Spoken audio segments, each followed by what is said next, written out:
Oi gente, bom dia, como que vocês estão? Eu espero que vocês estejam bem. Olha gente, que lugar, deixa eu virar. Que lugar bonito que eu vim conhecer hoje. Tá vendo?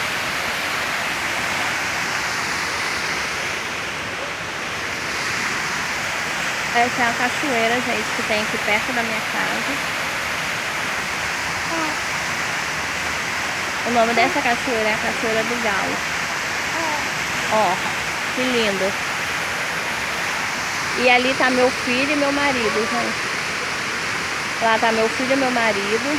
Eles vão chegar mais perto da cachoeira. Como é lindo, gente, a natureza. Ela começa lá em cima, tá vendo? A queda até embaixo.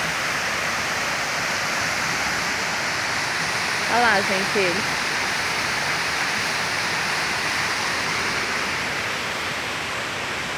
É aqui, gente, que é Domingo Martins, que eu falo pra vocês. Tá vendo?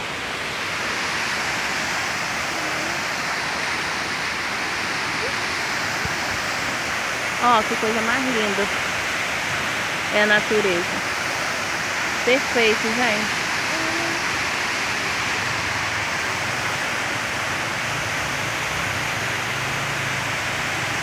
Lá tá meu filho, gente, meu marido. Eu acho que ele vai tomar banho. E é isso, gente. Depois eu mostro mais pra vocês, tá? Ó. Tudo lindo, perfeito.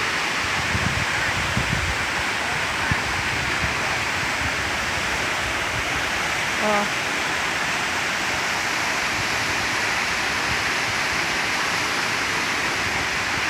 Lá embaixo tá meu marido.